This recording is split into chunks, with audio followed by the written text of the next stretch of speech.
very warm welcome to all the great CSR proponents. I do not know when, but last time this kind of a gathering was under one roof with one common purpose, that is the social commitment or social service. I welcome Mr. David, who's come all the way and given us an opportunity to take full advantage of his presence and host this big summit or conference, you may call it. I welcome Mr. Madhukar, Sushi, and his platform, which we have been frankly discussing for almost last 2 years.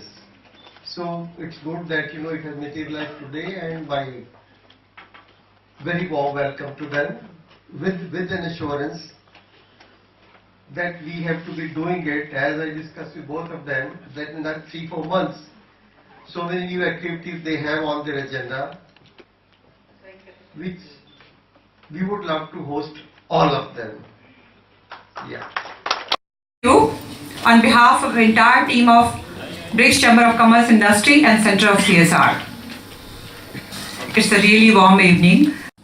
So I'd like to take context with a different view, and I'd like to take it as the global context of the challenges that we're facing, both globally and within India. A couple of hours ago, Achya Patra finished serving 1.4 million children their lunch at their school.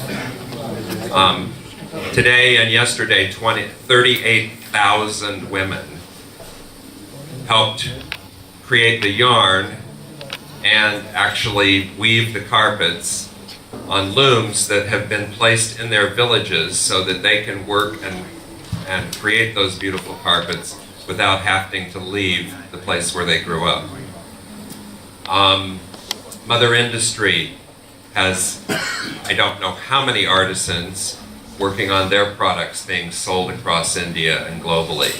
And I could go on to make a rather long list of some of the most successful solutions to. When you think of CSR, it's in the context of that worldview. It's in the context of leaders, if I'll use that term, believing that by requesting a for the world. And if you would like to think about the global perspective, I would suggest one place that you could look is the launch of the Sustainable Development Goals. Now, we have a lot of experts here on sustainability, and I would suggest, I just came from a set of conversations with social entrepreneurs, and there was more intelligence in the room of those 5 or 6 leaders about what sustainability means than you could find in the entire city of New York during the launch of the Sustainable Development Goals. So for most people, the shift from Millennium Development Goals to Sustainable Development Goals was a word processing change. Delete Millennium, paste Sustainable. If you could get on the phone lines across the world right now, you would find people in large multilateral organizations picking up the phone and calling their head of partnerships or their head of research and asking the following question: who can we get to come and show us a sustainable model? What leader could demonstrate how you create a sustainable development goal? Those phone conversations are going on right now. That's a global context. Who can tell me how many goals there are? 17. 17 goals. How many targets? 160. We have an expert already. 169. Who can tell me how much money the large organizations globally ask for to implement solutions to those 17 goals and 169 targets? Very interesting speech by David Wilcox. It was really an eye-opener for me because I'm not from this field. And the things which he talked about really triggered a lot of things in my mind. And I was thinking how we can connect the holistic health with the CSR, because unless we are healthy, we cannot do anything. So basically the opportunity that I have here for about half an hour to talk to you, I will spend that time explaining the holism and the whole thing. So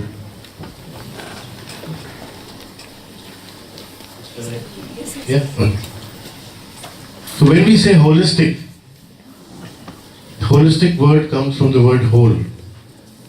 And if you see in spiritual terms also, when we talk about the whole is, whether you call it God or you call it anything, when we were young, we did a course called Moral Science in school. It was a very valuable course, and it was a Bible for us. And I enjoyed it. Today, I think the first thing before we talk about the senior citizens and elders and this, somewhere down the line, it should be a basic thing for school children down the line, maybe in class 5 onward, when they learn just to start up something on this. We should start. It should be a practice in the school, and I think that should be there. I think your institute can sort of give a proposal, some sort of focus on things. Thanks. Thank you so very much for presenting this, and I must say that we learned it very early.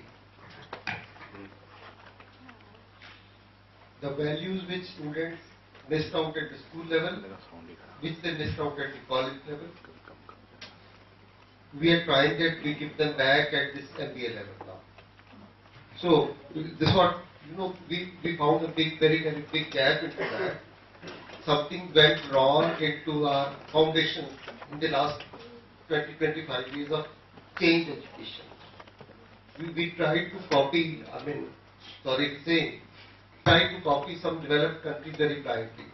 Missed out on our own basic systems, and then we didn't remain either developed or developing. And we got into a totally wrong track. So, but I took a pledge that, whatever the student missed out at the school level, college level, will not let them pass without giving them this grades. And that's why we got into this 4 years back. Thank you so very much.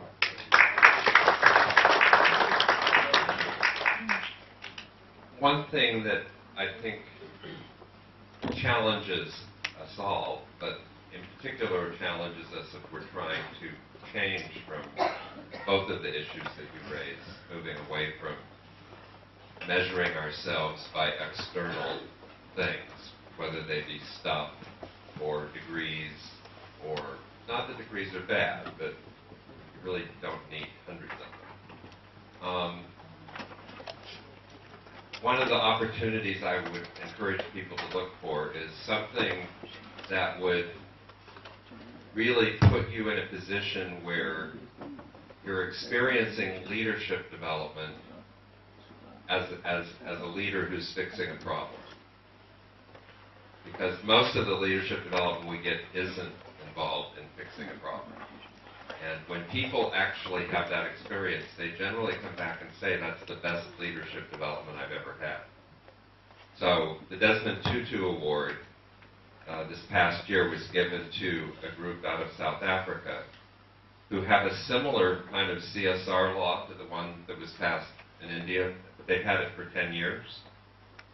And what this group did is it went to the companies who were putting money into education already, and it said, we don't want just your money, we want your executives, we want your leaders.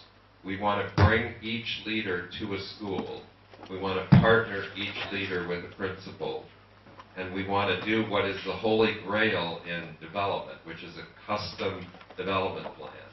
But the custom development plan is based on the assets of the principal in the school, the assets of the community, and the assets of the executive. And they come together to create a custom turnaround plan for that school. So that's an example of leadership development experience solving a problem that cuts directly to a key issue in this country and a key issue in South Africa, and that enables your improvement as a leader, which I think will also de-stress you, to happen while you're also addressing some of the most stressful things for the poor, some of the most stressful things for people who can't read. Imagine how stressful it is to be in this world and not be able to read. So if you can help people with that stress while you're getting your own leadership development, that's a big win.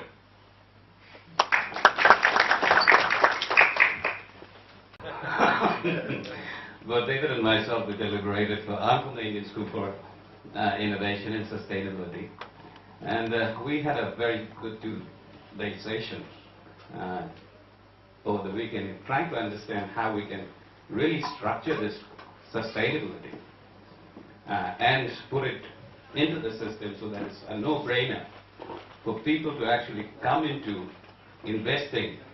You know, we talked about the mega dollars through the whole of the weekend. Now, David, this is a question that we have been going on since the Millennium Development Goals. And just to remind everybody, like, the sustainable energy for all was not there for the first 8 years of its rollout. It just got put into there in 2012. So, is it possible that we can have energy bonds run by the BRICS Bank? Well, that's a brilliant idea. We've been on it for the last 15 years. So, you know, you have a bank that actually takes in the money, because half of the projects, and you know how New York works, are into some things that are not calculated in a life cycle basis. Like everybody talks about putting up solar panels. I mean, that's not renewable energy for me. How does this affect the whole circular economy at large? Does it address? Now, you know, this is something probably, you know, you're the first guy who said reach scalability. So how can we reach scalability without actually having demo pilots? Well, so in 2013, Yeah. in 2013, they had the conference that they have every 3 years of the UN Global Compact.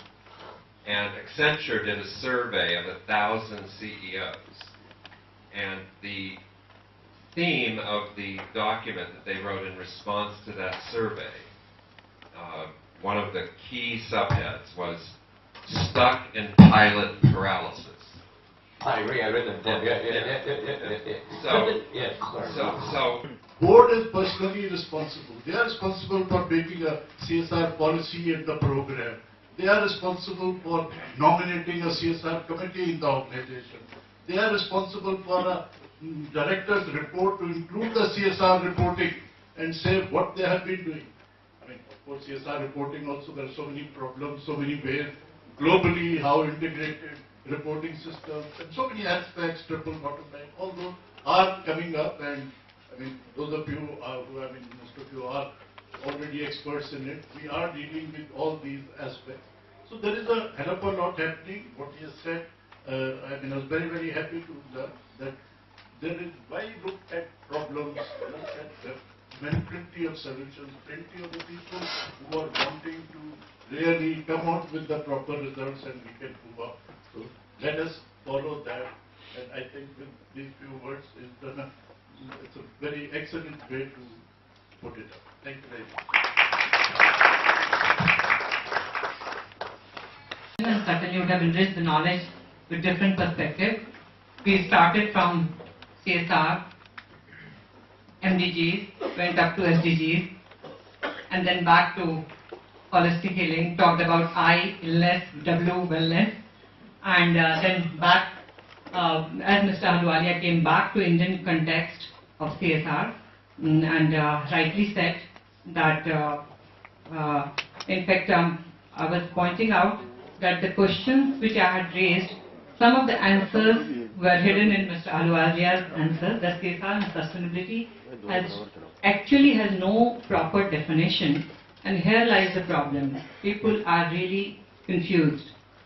The big corporates, those who are into this practice, they have been doing it, they are doing good, but then the newcomers, the new players, they are struggling because they are not able to set up their agendas, and as there is no penalty for non-compliance, so the problem is still exists, but still the future is quite bright. As now I will sum up what David said. David has said so many things. So I'm quite enlightened with it, but yes, to come to the main point, what he said is right, that when we talk about CSR, it is incomplete without sustainable development, and it's the era when we should be shifting from MDGs to SDGs. So SDG is the new buzzword, and India, as he rightly mentioned, is the social enterprise, new social enterprise land because of its unique combination and unique opportunity of having enablers with right proportion of academicians, corporate leaders, community leaders, and so on. But then the real future of CSR India, as David mentioned, will depend on that how does it demonstrate the world its ability to spend the CSR funds sustainability for the development. And no wonder that with 1 year of completion of CSR mandate, and I won't say it's disappointing, but out of 16,000 companies which fall under the purview of CSR legislation, 22,000 crores were supposed to be spent, out of which only 9,000 crores have been spent till now. So there are many reasons, and one of the reasons, as David rightly mentioned, trust deficit between the two ends, corporates and the NGOs. There is total lack of trust. So all these problems, yes, as he rightly mentioned, that can be taken care of when we come up, the new generation who's sitting over here, the new generation, the new entrepreneurs, social entrepreneurs, that they have to come up with the models to blend the resources and finances. I think that seems to be, at least to me, it sounds to be one of the best answers. So the new generation, please come up. We really look forward to having the new models, because before we step into the new, you can say we have already stepped into the second year of CSR legislation. We are looking forward to have the set format, the unique, you can say the prioritized formats given by government to us.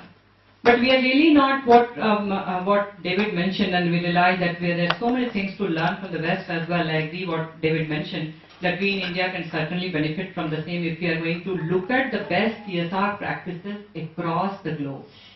And if we try to learn from that nobody is going to come and say, do this way. See, as he said, that bring it innovative solutions, innovative models have to be brought here. Somebody has to take the lead. Yes, here it is, I'm going to do it. So, alone government, alone one agency, Indian Institute of Ministry of Corporate Affairs or Indian Institute of Corporate Affairs, they cannot become the enabler, bringing everything to the platform. So we have to come forward with the innovative solutions to make this CSR legislation, which has created us in a position where we can say India is the only country, the unique country, unique status to do so, making the CSR mandated. So it's really very promising, but at the same time it's very demanding. And the onus is on all of us, whether you are owner of an academic institution or you are a corporate leader, as Deepak was.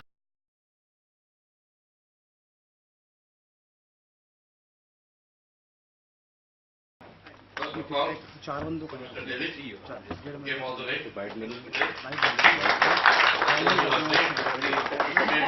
Made up for all the time because he spoke the most and we enjoyed the most by his talk.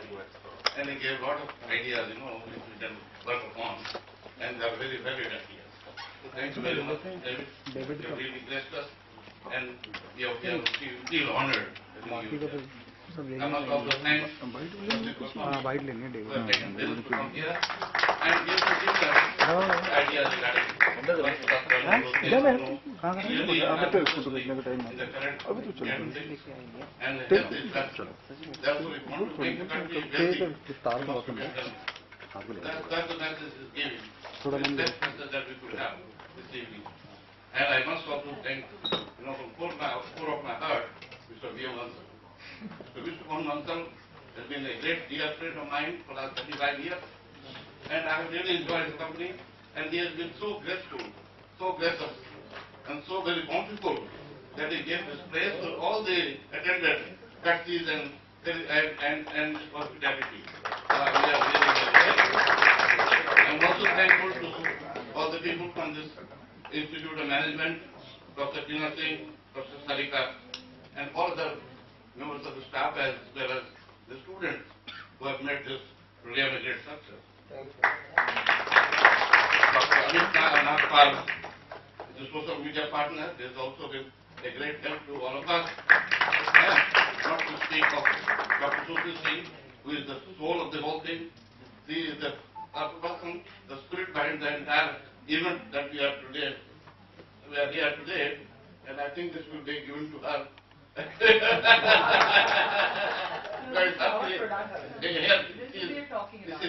is her case, and therefore it is our gift to you us to Govindam to remain small. So thank you very much for